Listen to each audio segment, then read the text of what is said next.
If you're not the crossword puzzle friend in your group, you might never have heard of the game Blueprints. Blueprints is an indie roguelike puzzle game released by Doggy Bomb in April 2025.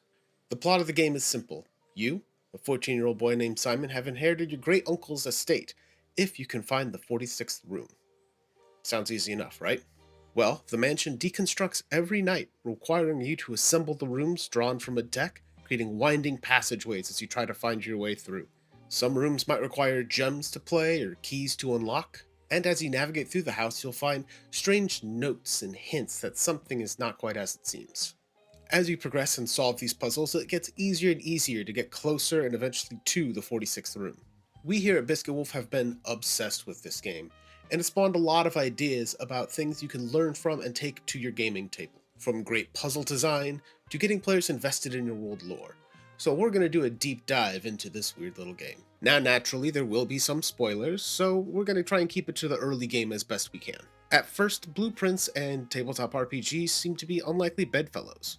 Players don't typically lay out pieces of the dungeon as they navigate, although that could be fun. So what else is there to learn here? One of the remarkable things for me as I was progressing through the game is I began to notice certain patterns. Strange pairs of drawings on the room, but not always the same ones in the same rooms. The pair in the entrance hall is always the same, but every time I played the den, it was something different.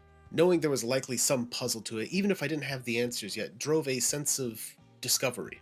I began to have a creeping feeling as I went through the halls that any detail might be a clue that would unlock a permanent addition to the house, a heretofore undiscovered room, or maybe a hidden batch of gems.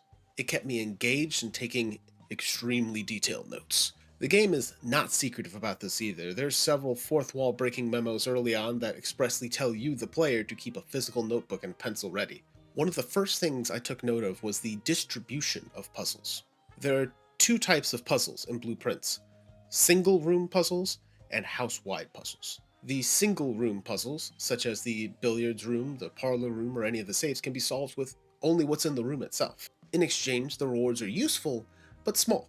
You're not going to stop your progress because you can't solve the parlor room puzzle, or because you threw up your hands at the dartboard, because what the fuck is that even? A few extra gems and keys is nice, and it's going to help you on this current run, but it's not going to help you with the house-wide puzzles, like draining the reservoir. As this applies to your game, the lesson to take away here is hard puzzles, like this goddamn dartboard, are okay, as long as it's not hindering plot progress in your game. You might leave some sort of note in the room that says that there's a lot of treasure or really cool specific magic item behind there, but don't lock the MacGuffin, by which I mean the plot-relevant item, behind these doors. That is a fast track to a brick wall, especially if your players haven't brushed up on their math skills or riddles for third graders. By contrast, most of the major puzzles that add to the lore and unlock more of the house for you are increasingly difficult ciphers and codes. The thing is, they might seem inscrutable at first, but once you have the key, solving them is trivial. Take the apple orchard. You know that a code is missing in order to get in, and so when you spot it in the dark room engraved on a tree, you feel clever, and you're rewarded with 20 extra steps a day. The drawings in the rooms around the house are also a fantastic version of this, requiring some interpretation to guess their meaning. Even if you can't solve a specific one, you can fill in the letters around it and make some solid guesses. And once it's translated, this clue helps you decode other puzzles within the game. Cascading puzzles like this can lead to eureka moments at the table. Say your party's carrying around some sort of demonic puzzle box. Learning to decipher the code into letters and numbers is only the first step. Then that lets them solve the second step, which is arranging these numbers kind of like a Sudoku puzzle until it opens up and Pinhead can grant them wishes. That's what he does, right? If you're the type of GM that's keen on handouts, you can also put in some small details in there that might lead to other puzzles to be solved. For example, when I was taking photos of music sheets around the house, I noticed some of the words were written in bold.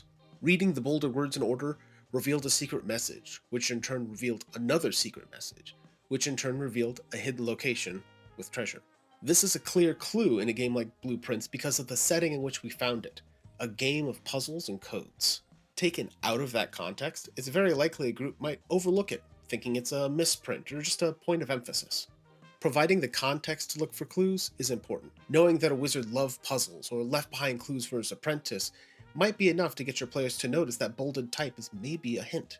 Sort of like when Bee solved the 8 countries in 8 months puzzle and then spent the next half hour scouring through screenshots of documents because one of these has to be fucking important.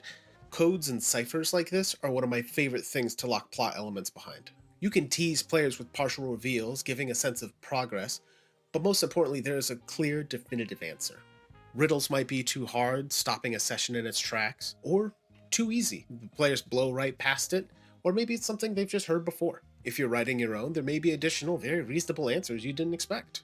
Other puzzles might be too abstract, looking at you, Alzara, or require kinds of thinking that your players simply aren't prepared for. This is another thing we love about Blueprints. Everything you need to solve the puzzles is within the game itself. When players find or solve the key, it leads to a great moment of triumph, and is something that can be controlled by you as the game master. It's also very easy to provide definitive direction when solving these puzzles. Maybe an ancient cipher is written in 3 long lost dead languages, and so your party has to travel to 3 ancient sages in order to get the parts of it translated. Even if one of the sages is dead, they might have enough in there to fill in the missing letters, kind of like a high stakes Wheel of Fortune. Then, the letter can provide clear direction to go to the Silver Cliffs in the full moon, and that will reveal the portal to the Feywild Courts. Try conveying that thought in a dream sequence. Speaking of sequences, something else Blueprints does very well is reward experimentation. The first time you encounter a gas valve is probably in the apple orchard, and you tweak it because you can. And when you're rewarded with a cutscene, it instantly tells you that there's 3 more to find. This can motivate you to experiment with even more things found in the mansion. What happens if you put certain rooms together? Is there another way into the elusive antechamber? The more you play, the more you are driven to try new things. Likewise, you should reward your players for creative thinking. Yeah, you didn't really expect them to solve the Flora's lava puzzle by throwing the halfling clear across the room. When you reward this kind of lateral thinking, you'll get players who are more engaged with the puzzles you present them, and with the ones they imagine for themselves. Blueprints can also give us a great lesson in handling lore. The lore of Blueprints was something I didn't really pay attention to early on, and frankly I didn't have to. We know the year is 1993, we're in the mountains near some town called Reddington, and really at this point we're more interested in laying out the rooms and seeing what's going on there. I wasn't terribly interested in reading about some dead lady. Sorry, Lady Epson. The occasional scrapbook piece or classroom lesson is just flavor, until it's something more than that. Certain odd aspects point out that the world is not as it seems, and eventually not Earth at all. Late game progression requires learning more about the world and the house's history. I found myself taking detailed notes on the family trees, the saints, the continents, even the children's homework. Your character's place in the world and your relationship to it all change as you learn more. Keeping track of specific dates, members of the house staff, or old locations all help you solve puzzles, which leads to a greater investment in the lore. My favorite example of this is the sigils. As learned from the book in the library, these sigils are not just 8 symbols of lands around the world, but they tell you about their geography, economics, and weather. Some sigils are straightforward, but other ones have to be reverse engineered based on information you've gathered in previous runs. This sigil, for example. From the sigil, it can be deciphered that Arinda Ares is tied to the color black and was a foggy, metropolitan area that had wide use of trains. Now this one's pretty easy to solve, we see it in whole in various areas around the house.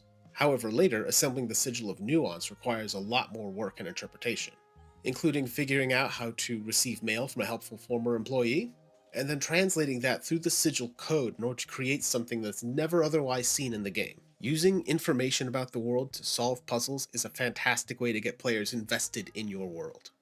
When you don't know what will be useful information, you keep track of everything, and that leads to investment. Now, of course, that can be a very fine line to walk. As much as we love our note-taking players, it becomes less and less important the more your players have. Blueprints' lore works because you have your handy-dandy notebook, a phone full of screenshots of various documents and images you've seen, and you're only limited by the number of hours you have in a day to play. Your tabletop session doesn't have all these luxuries, so when you're thinking about which lore you're going to make capital I important, try to keep in mind that players are a traditionally paranoid bunch whose favorite food is red herrings. So, there's a lot to like, but is there anything we can learn not to do? Well, the number one complaint about Blueprints is the RNG, or random number generation. In short, this refers to the frustration when you know the answer to a puzzle, but you have to rely on luck in order to actually pull it off. Like, not pulling the cards you need, or getting a certain combination of items. Trying to draw the pump room next to the boiler room can be an incredibly frustrating endeavor, and it's required to get past a certain part of the game. You'll note we also use random number generators in our tabletop games. the dice. Now, the easy lesson here is don't rely on the dice to enact the solution to a puzzle. Always assume the entire party can roll a critical fail at the same time. I've seen it happen. Once the party has done the work, don't make them wait for it, let them reap the rewards. It's frustrating enough in a game where you can restart the day at any time. Don't tank the momentum of your session for die rolls. All this talk of puzzles also brings up a point of contention in the TTRPG community. Player intelligence versus character intelligence. Brendan, is it gonna fuck everything up if I solve this riddle? Siobhan, I swear to God, if you do this to me. That is, if a player of average intelligence is playing a character with very high intelligence, who is the puzzle targeting? Should they be able to just make a roll and get the answer? The terrible, unsatisfying answer for this is that each table should choose what works best for them. Some groups will love to dig into codes and ciphers and riddles, while others are more interested in combat or roleplay. This will also be split between players in the same group. To that end, giving hints to the character with high intelligence, or even saying that the solution proposed by the high intelligence player playing the low intelligence barbarian was actually in the fiction created by the wizard, are all viable solutions. Try to encourage your table to work together to solve these kind of puzzles, and reward all of them for that kind of teamwork. For my part, I dislike giving the solution to a character with high intelligence or someone who makes a very good roll. A part of what makes TTRPGs unique is blurring that line between player and character. None of these games are about setting the parameters for your character's decision making and then rolling the dice and seeing what they do. It's a role-playing game, which means players make active choices for the characters based on the player's own experiences, intelligence, and expectations. The challenge of a tough combat isn't just die rolls, it's the player use of tactics and which abilities they're going to choose to use. No one assumes their characters make better choices during combat or social encounters, so why would puzzles be different? Sure, Yilrik the fighter can swing an axe better than I can, but it's still my choices as to who he's swinging that axe at. Reed the bard is much more suave with his words than I am, but I decide who he's lying to and how. By this reasoning, if Leo the rogue is smarter than I am, sure, he might get a couple of hints and be better at solving math problems than I am, but it's still up to me to find the solution. Well, I think that'll conclude our look at blueprints. If you like this kind of video, let me know what other games you'd like us to take some lessons from. This was a lot of fun, and I'd really like to make more in the future. You can leave a comment below, email us at biscuitwolfgames@gmail.com, or find us on Blue Sky at biscuitwolfgames. Don't forget to check out our other games and supplements at biscuitwolfgames.itch.io or at DriveThruRPG under the Biscuit Wolf banner. We'll see you next time.